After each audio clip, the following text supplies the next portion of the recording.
Reconnect and heal today. Welcome to Love Never Dies with Dr. Jamie Turndorf. Hello, everybody, and welcome to Love Never Dies Radio. I'm Dr. Jamie Turndorf, and I'm so happy to be with you again today. So I have a question for you. Are you ready to dream your way to health? If you said yes, then you're going to want to meet my guest today, Kathleen O'Keefe Canavos. She's a 3-time breast cancer survivor whose precognitive dreams diagnosed her illness and guided her through treatments and surgeries.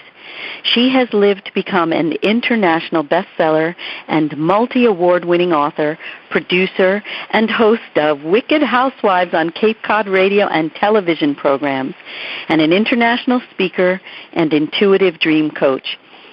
These achievements were reached with one goal in mind: save even one life by educating others on the power of our dreams to diagnose and heal our health, wealth, and relationships. Healing, and as a 3-time breast cancer survivor whose precognitive dreams diagnosed her illness, later validated by medical pathology reports, Kathleen would love to bring this gift to you as well. So, without further ado, I want to introduce you to Kathleen O'Keefe Canavos. Are you with me? Yes, I am. Thank you, Dr. Jamie Turndorf. What a wonderful introduction. It's lovely to have you. And, I didn't say your story was featured on the Dr. Oz show and The Doctors. And it was co-authored with Duke University medical radiologist Dr. Larry Burke, and it's based on his dream breast cancer research. So I didn't say the title of your book. It's called Dreams That Can Save Your Life, Early Warning Signs of Cancer and Other Diseases. And it's an amazing book. So would you like to start by telling everybody a little bit about your story and then how you came to write the book? Sure. I had my mammogram. I was 39. I had my mammogram, and all the, paperwork came back that said I was healthy, and blah, blah, blah. That little yellow slip that comes in your mailbox tells you you're healthy. The mammogram was great and negative for any breast cancer. And then I started having these recurrent dreams. And I always say a recurring dream is a dream that tells you did not get something the first time that the dream was telling you. And so it keeps coming back and telling you over and over again. And in this dream, I would be dreaming my regular dream, Dr. Jamie, and all of a sudden my dream would freeze, just like your screen on your computer. And a pop-up would come into the dream, and it was a window into the other realm. And that window would turn into a door, and through this door walked monks. And I remember thinking to myself in the dream, which made it a lucid dream, what are monks doing here? And the monks said to me in the dream, come with us, we have something to tell you. And they led me through that door into what I call the room between realms. And this is a special room that many of the dreamers in my book also went into. And in this room, the monks, dressed as Franciscan monks with the brown hooded robes and the rope belt and the little leather sandals, they had their hoods up so I could never see their face. They said, give me your hand. I gave them my hand. They put it on my breast, and they said, do you feel that right there? And I said, yes. They said, that is breast cancer. You go back to your doctor without an appointment, and you tell him you need additional testing. So I did. I went back to my doctor. This isn't in my dream. This is in my waking world. I went back to my doctor and said, I know something's wrong. And he said, well, let's do another mammogram. Long story short, it took me 3 months of getting mammograms, blood tests, and physicals before finally, when the monks came into my dream, I started crying. And I said, look, I know why you're here, and there's nothing I can do. The doctors won't give me my test, and I can't do it for myself.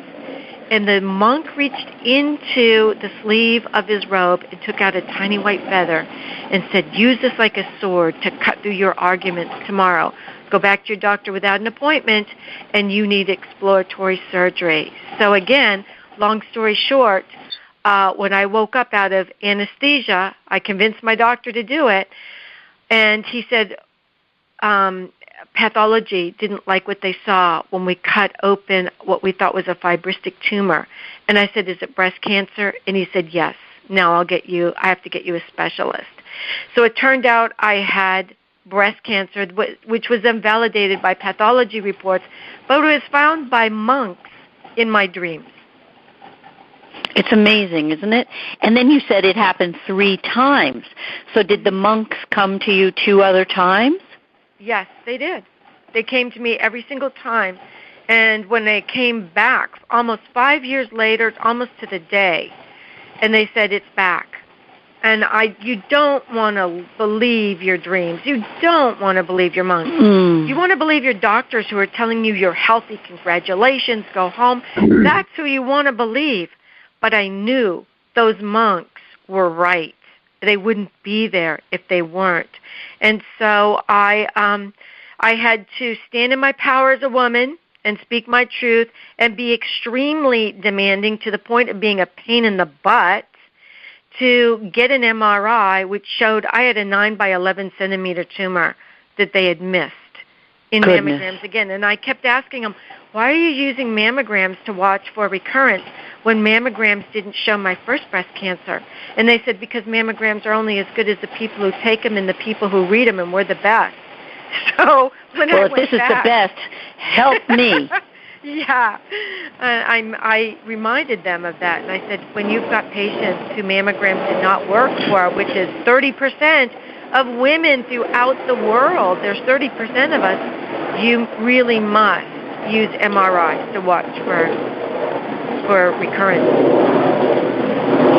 So, you had to not be the good girl and the polite girl, and you're fighting for your life. And really, this is your calling for humanity, because you are the spokesperson, the spokeswoman for all the women who need to speak up about their own breasts and not be meek and not just defer to the white coat, the quote-unquote expert, and listen to what you know to be true and what you are being told in your dreams. Absolutely. And so, in order to do exactly what you said, get the message out to the world, which is difficult because, I needed my doctors to stay alive, obviously, because I think it's really important, Dr. Jamie, to point out, my monks in my dreams did not say, go find Swami Wami Rama Lama Ding Dong. No, because I had gone and done it. They said, you go back to your doctors and you tell them you need a second set of tests, and these are the tests that you need. They were sending me back to the medical community because they had faith in the medical community. They just didn't have faith in that one doctor necessarily. So I think it's really important to point out that when you've got the spiritual world working with the medical world, you have a healing that's greater than the sum of its individual parts. So that's when I wrote my first book, Surviving Cancerland, because it was like being Alice in Wonderland. They give you medicines. They're not sure what's really going to happen. You're not sure what's really going to happen. Is it going to work? Are you going to blow up like a balloon? Are you going to shrink down? What's going to happen? And so that book was not, I actually had to hybrid publish that book. But it got out into the world, out into the ethos, as it were. And Dr. Larry Burke, who was at that time, I believe he was chief of radiology at Duke University Medical, was starting his breast cancer research program on dreams and breast cancer. And that was because as a radiologist, he was getting all these women coming in saying, I found my breast cancer in a dream. And he's going, you what? And they were going, yeah, we found our breast cancer in a dream, and we had to convince our doctors to do extra tests. And here we are, and that dream was validated by pathology reports. So he went on the Internet to research that, and I came up. And so he took his first, I became one of his research patients, one of his little guinea pigs, as it were. And he took that report and published it in medical journals. And when he was all done, I said, so Larry, what are you going to do with all this information? And he said, well, I don't know. What do you want to do? And I said, let's write a second book. and let's get the information out to the world and tell people, your dreams can save your life. And when you take the information from the dreams and you take it to the medical community and you stand in your power, you have a really good chance of surviving anything, any illness. So we did. And then, as I told you before the show, this is the 1-year anniversary of the book. It came out in April of last year, and it was the foreign rights were bought by an Italian publisher, and we just won the Nautilus Book Award in Science and Cosmology, which is huge. It shows that we can take the spiritual aspects of healing, mix it with conventional medicine, and come up with a healing that's greater than the sum of its individual parts. Yeah, because you know that your loved ones in spirit are able to see things that we can't see. Like, for example, mostly it happens in dreams because when your conscious mind is asleep, your superconscious mind is awake, so you're more accessible to the spirit realm, and they are more easily able to reach you and bring you the divine guidance. But if you're living in the spirit realm most of the time, which I kind of am. I'm a strange person. I'm not all here. So I took a cruise, Kat, a couple of years ago, and the cruise was on the Danube River, and we stopped at a village somewhere in it was Germany somewhere, and they said you can take a walk up to these ruins up in the hills. And so I was walking by myself.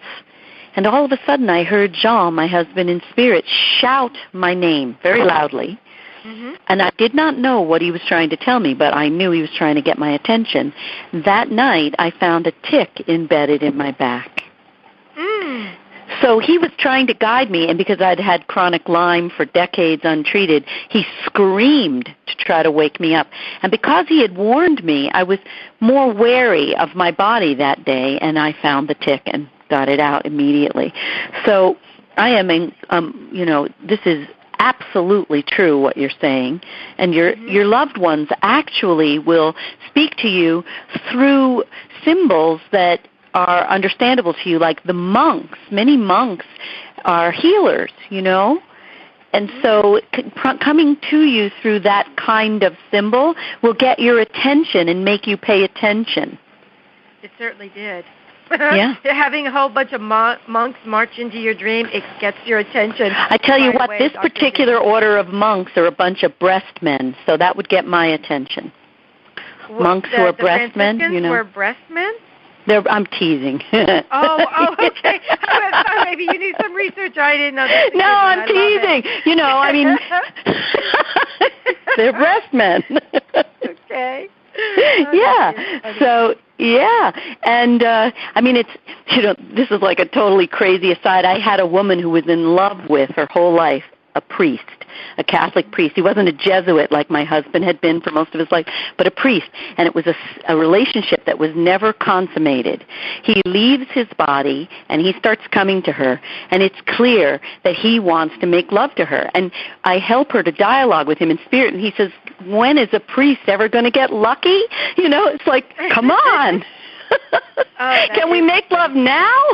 Yeah, in that. So that was my association. In that realm between realms. But yeah.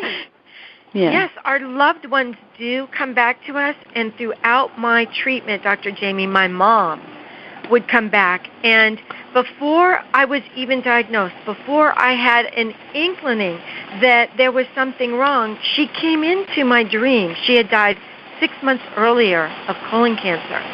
She came into my dream, and she was up in the corner of my dream, like toward the left-hand corner. Right. And she reached down, and she took my hand, and she said, you are going to be just fine. I remember in my dream, I'm lying in my bed, still sleeping, but in my sleep, I'm looking up with my eyes at her floating above me. And I said, what do you mean I'm going to be just fine? She goes, you are going to be just fine. And then she disappeared, and I thought, well, yeah, why wouldn't I be fine? I'm fine right now. But within a month, I was diagnosed with the breast cancer, stage 2, and I was scared out of my mind because I'd already seen my mother